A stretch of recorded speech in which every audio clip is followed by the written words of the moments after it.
Well, Brandon, I just want to welcome you to the line.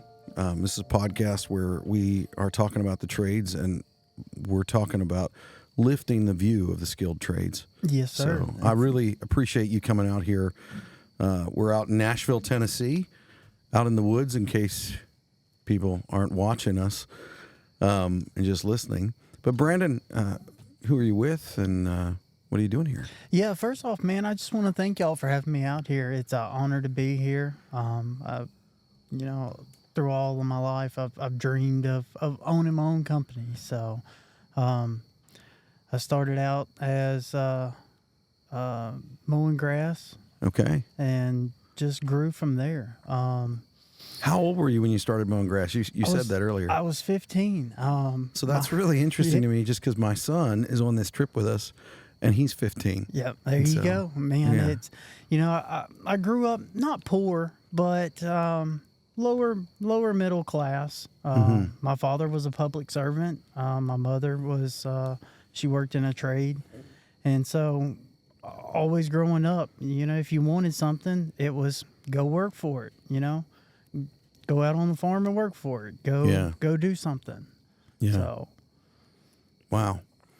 My upbringing is similar. I didn't realize that we weren't rich when I was young. It was one of those things. I just thought everybody had the same life that I had, and when I got older, I was like, oh yeah, we weren't as well off as I thought. And the older I get, the more I look at that and think, I was happy. They sacrificed the things that they wanted for what I wanted. Yeah. And that's what I want to do for my kids now is, whatever they want. Well, I think, we were talking a little bit earlier here before we got started, and we were just talking about, the trades and talking about work and all of those things, and just what it is to have hard work. Now you're managing people, and you said your dream was always to have your own company. Well, you're living the dream from what I heard earlier. Exactly. So Nashville Scapes, what do you guys do?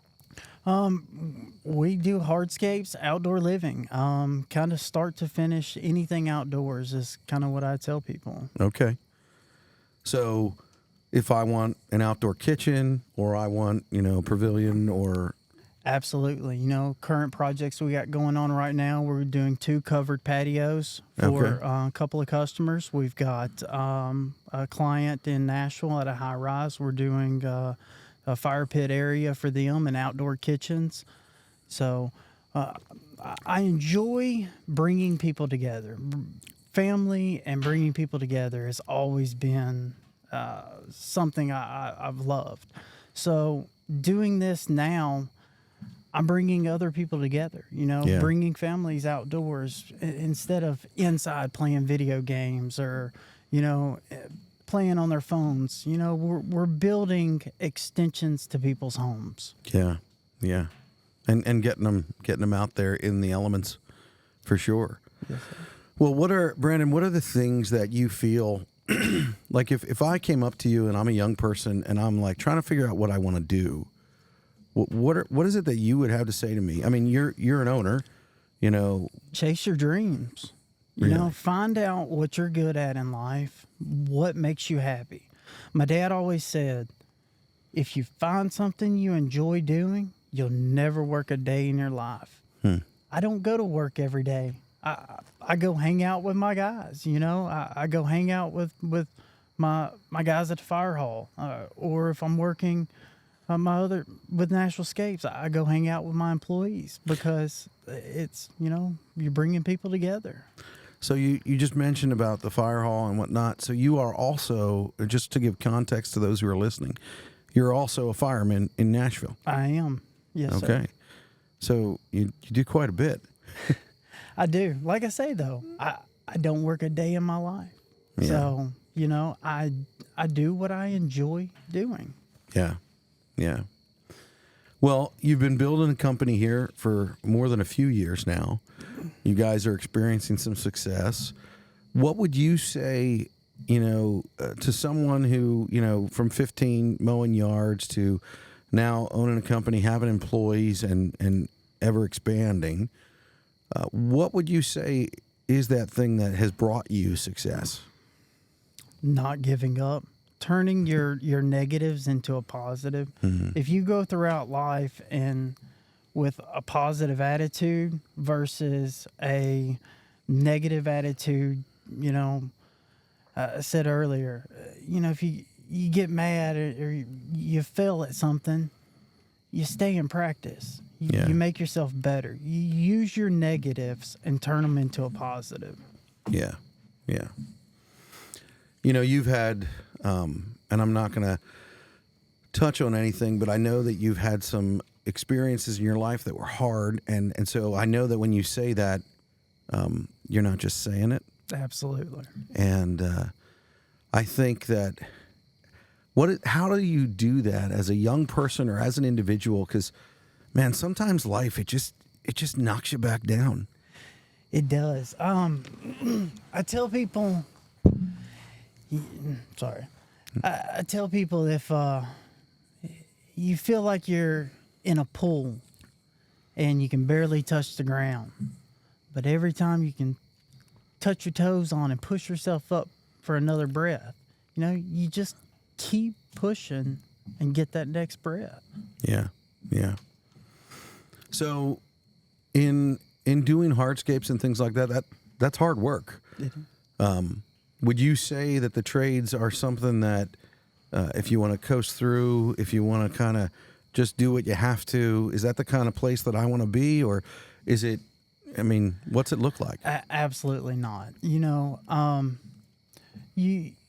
When you do the work we do, there's expectations out there, and everybody's going to see your work every single day. So, you've really got to put time and effort and learn before you just go out there and do it. Yeah. So what does time and effort and learning look like? Is that apprenticing alongside someone, working alongside them? Is it just time doing the work?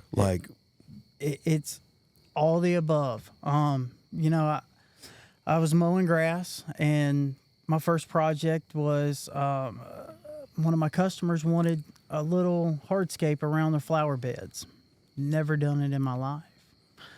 But I went home. I said, absolutely, I can do that. Because right off the bat, confidence is everything. Yeah. Perception is reality. And if you come in life with a confident attitude, you can figure the rest of the stuff out. And that's kind of what I did. I confidence went through it. I started talking to people that I knew and got through it. And it turned out so good. Their neighbor wanted me to do a little patio for them. So kind of the same thing. Never done it in my life. Called up some friends of mine, got some pointers, watched some videos, and just did it. I remember I read a quote from Teddy Roosevelt. He said, if someone asks you to do a job, you tell them yes, and then you go figure out how to do it. That's right. You never tell them no.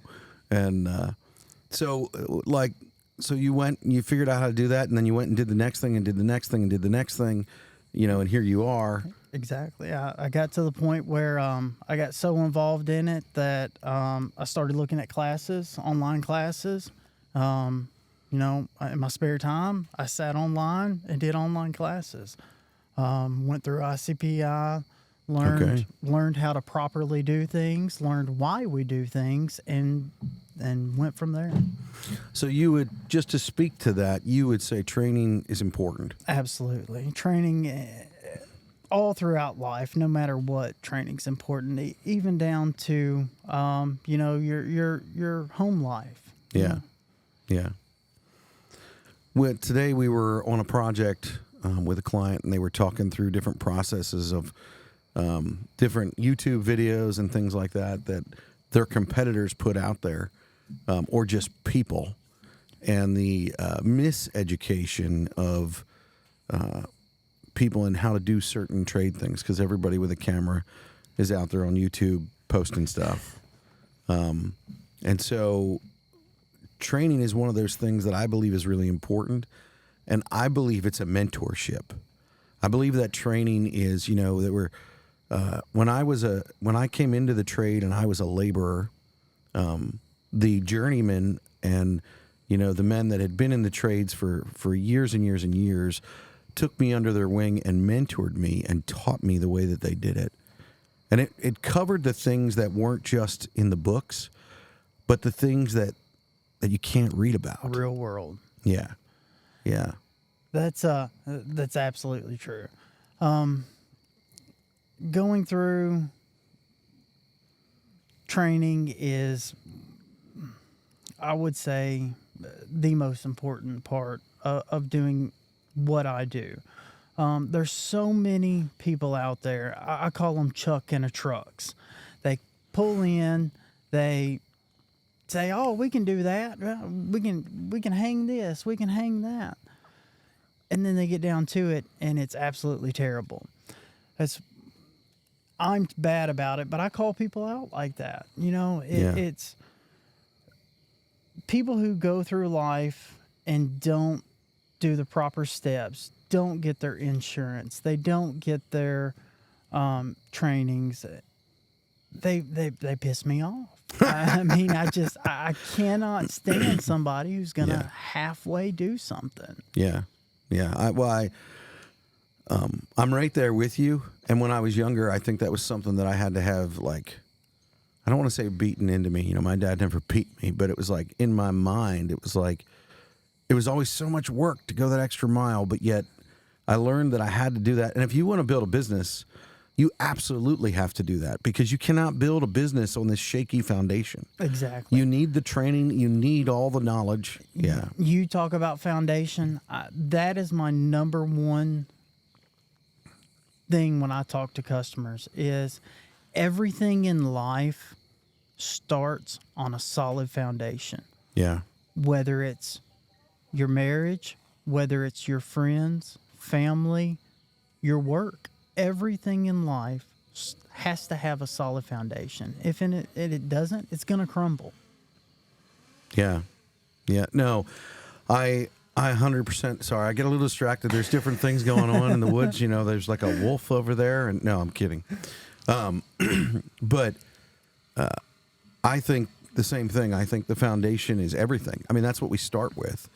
And if we don't do that right, we end up building a building and then it leans or it falls over or it doesn't. And so you invest all that time, all that resource, all that money, and you can't build it to the next stage. Right. And that's what I tell customers is I take the time and explain the process to my customers and why we do that. I tell them right off the bat, I'm very blessed with work. I am beyond blessed with work. I want to educate you.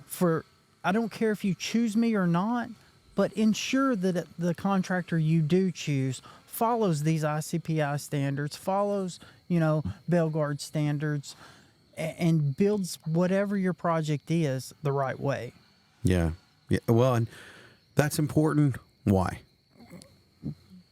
Because it'll all cost you more money down the road. Yeah. If you don't do it right the first time, you're going to have to come back and do it again. And half the times, if they're choosing Chuck in a truck or so-and-so, they don't even know where he is and can't even find him because, he's no longer in business. He's off, hanging siding now or, right. Something else. So. Right. Yeah. Well, I think that's important. I think building on a strong foundation is important. I think investing in training as an individual and even in your people is important. So with some of the work that you're doing and now you're managing people, I mean, when you started, I don't think that you were managing people. And so now you are. What are some of the things with managing people that are different, and what are you learning that is different than when you were the guy putting the stone down? So once I started growing, I got too big too fast. And I wasn't paying attention to my guys. I was just, all right, y'all go do this. I'm going to go do this. You have to be hands-on. My guys, I tell them, I will not ask you to do anything I won't do. And they know, I'll come and dig a ditch right beside them. So. Yeah. I know for me, I don't know that I'm glad. I would say I would do the same thing, but I'm glad that they don't ask me because I can't do it the way I used to. Yeah. And I definitely won't ask them to do anything that I haven't done. Exactly. And if I haven't done it, then I will do it with them. Mm-hmm. You know, and I think that's important. I think that comes down to a level of commitment to people. Exactly. You know, we need to be committed to one another. I was just talking with my son the other day, and he was reading something, and it was talking about friendship and the importance of having people in your life because we can't do this alone. Mm-hmm. And just having those people so that we can support one another, we can work together. And I think at work, you know, work is where we spend the majority of our time. Yeah. I love my family, but I actually spend more time with the people that I work with Right. than I do with my family. And I think that we need to be of the mindset with people that we need to help one another. You've got to. Yeah. You know, in the world we live in now, if people could truly see how evil this world is, I think people would change. But we skip over all that because that's not what we want to hear. Right. Right. Do you think, you know, the world that we live in, I struggle with that just because I feel like, well, whose fault is that? And if I'm being really honest, it's my fault. Mm-hmm. It's one of the reasons that I'm sitting here with you now and I'm talking about this. I talked earlier about how when I was an apprentice and I started, people were like, oh, there's a labor shortage. There's a labor shortage. It's really bad. And you ever like when you talk with people? My argument there is it's not a labor shortage. It's a management issue. Because tell me more about that. If you treat your employees right, you treat other people right, people will want to be around you. My dad growing up always told me, surround yourself with people that are better than you and you will become better. Yeah. Well, do you think that, I mean, I agree with that 100%. And that's one of the things that I've tried to do in my life. But do you think that when we talk about a labor shortage and we talk about those things, I wonder, podcast I did the other day with Kern, actually, we talked about just not knowing all the options.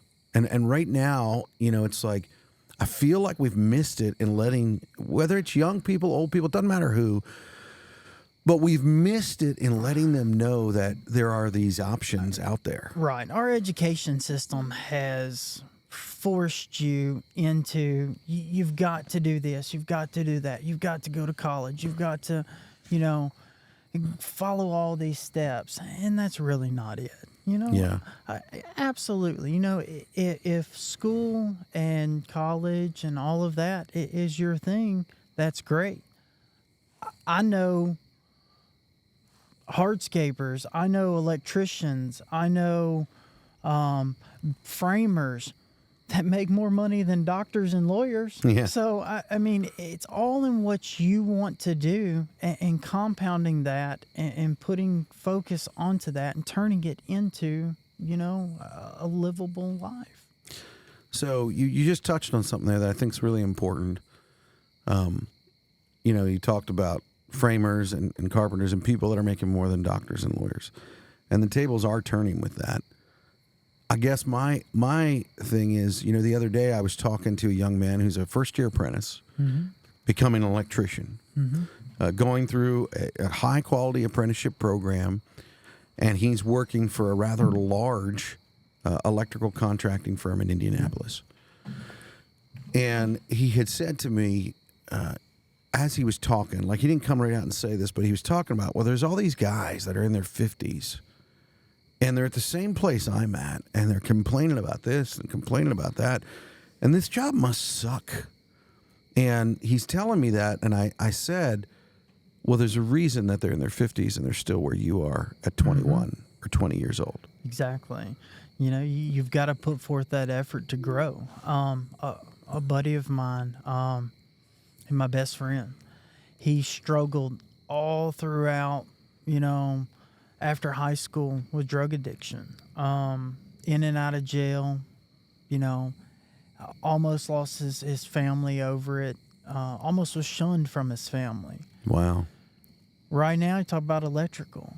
He ended up finally changing his life around And we were talking the other day, the owner of the company he works for, it's a pretty big company here in Nashville, pulled him off to the side and wants him to sign papers on owning the company when he passes away. Come on. So anybody with the strong enough will to do it can overcome anything in life. Yeah. So what, you know, I mean, that's an amazing story. And just to drill down on that, why do you think, what is it about him that the owner sees that he's like talking with him about that? He sees the same thing I see in him. He's an excellent guy. He's a hard worker. He loves his family. He puts other people before himself, first off. Yeah. And I think that's where it came into play, is because he thinks about other people first besides himself. He'll give his shirt off his back to anybody. Yeah. He just struggled. Yeah. Yeah. Well, I think that's something that we have to remember. And, you know, we all struggle with things, but in the trades, one of the things that I find really interesting is the ceiling is something that is only limited by how hard you're willing to work. There is no ceiling. Yeah. Yeah. You know, there really is. The sky is truly the limit. So a guy made a comment on my Facebook the other day. I'd posted pictures of a car I've been working on, and he said, it must be nice. And man, that's probably my number one pet peeve is, that's going to be the title of this podcast. It must be nice. It must be nice. Well, you know what? Hard work does pay off. It does. And sometimes it shows. And, you know, his argument was, well, if hard work pays off, the trash man down the street would be a millionaire. And my argument with that is yeah, that trash man could be a millionaire if he took his spare time and learned something and did it. There was a news story the other day on, you know, a gentleman who started doing pet stones, engraving pet stones. This guy makes $80,000 every like 3 months doing pet stones. Wow. You know, sorry, the bug there. No, that's fine. No matter what. There's lots of them out here. If you put your mind to something and you really want to succeed, you can. Yeah. Yeah. I think that drive, you know, at Blackline, we call it grit. Mm-hmm. I think that grit to be able to persevere and push through things is something that we need to dig deep in ourselves for. I read a poem the other day, and it talked about, you know, the power of your worth.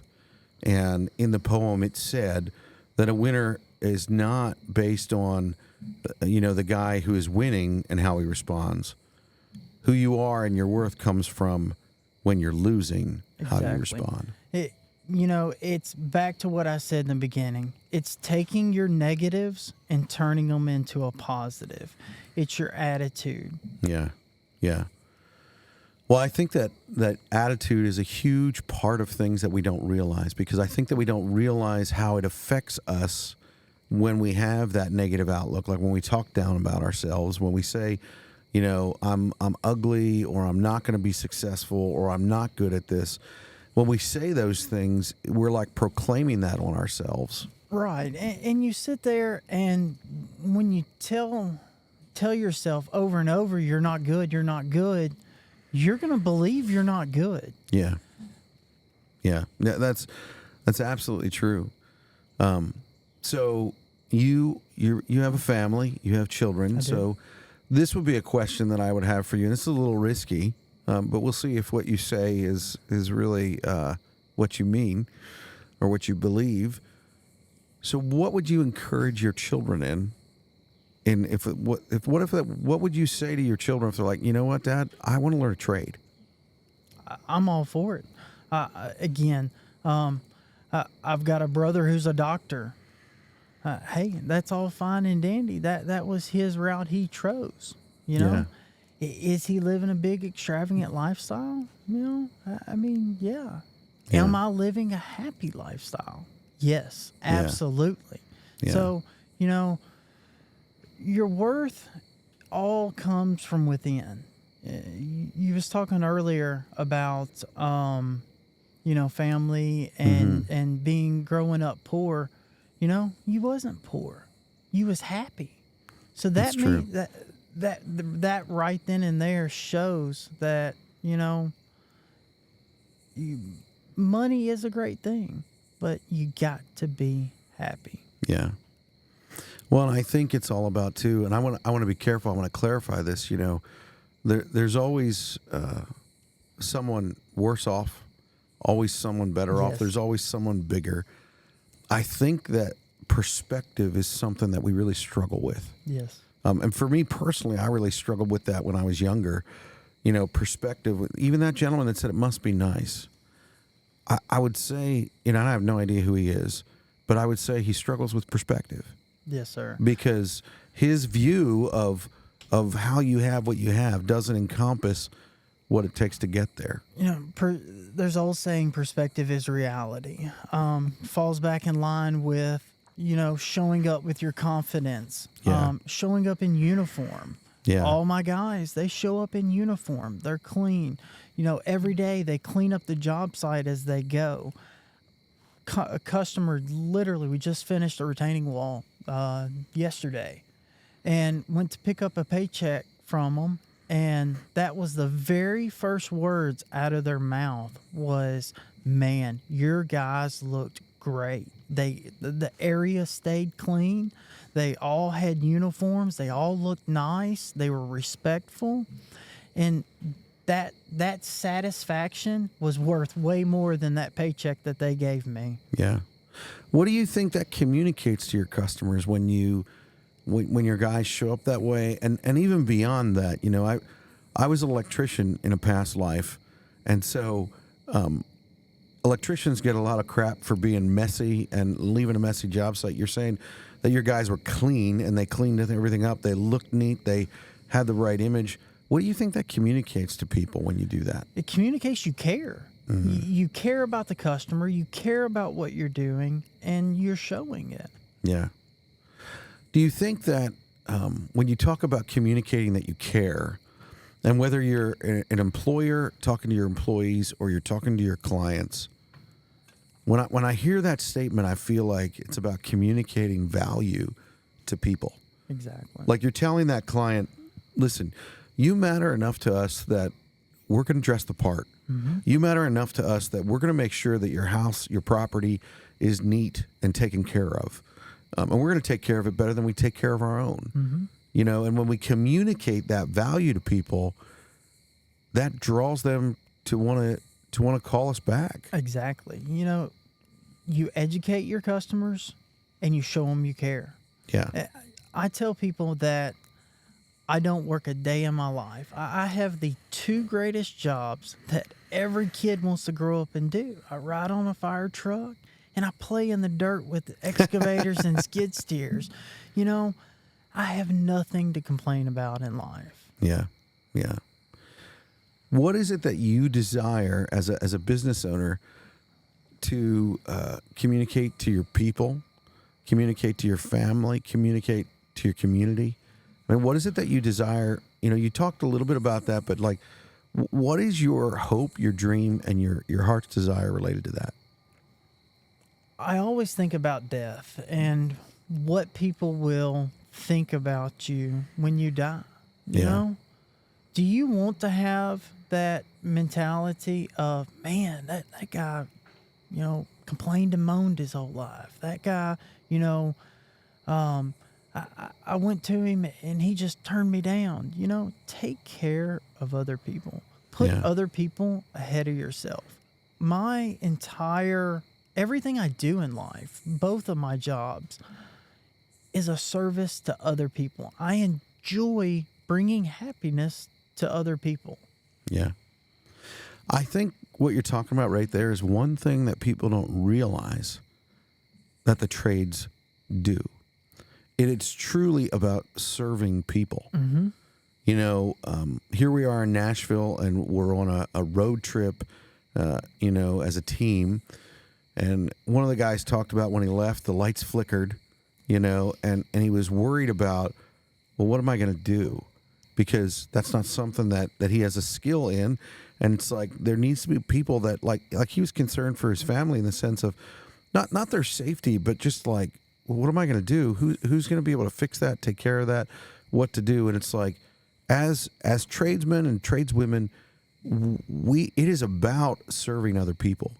It is about taking care of them. It is about building into the infrastructure and the fabric of this world that we live in.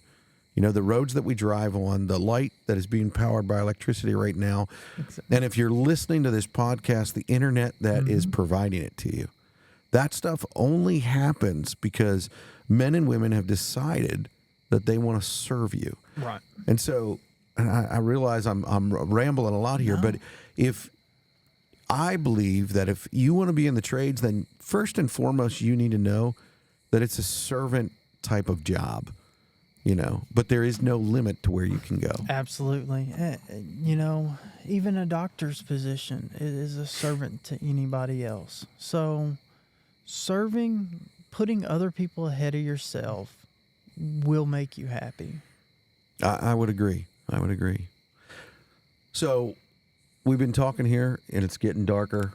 That's my sign that we're probably wrapping up. But if there were 3 things that you would say to people about the trades, and those were the 3 things that you wanted to end on, I'm throwing this at you here.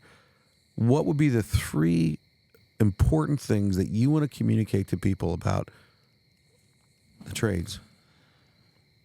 Choose something that makes you happy. Choose something that will continuously let you grow. And last and not least, hard work does pay off. It does. Well, Brandon, I really appreciate you coming out here. I know we're out here in the woods, and you spent some time away from your family here tonight, just talking with us about work, building a company, building a career. Very exciting to talk with you. I really appreciate your time, and look forward to talking to you again sometime. It's an honor to be here. Thank y'all again. Hey, thanks so much. So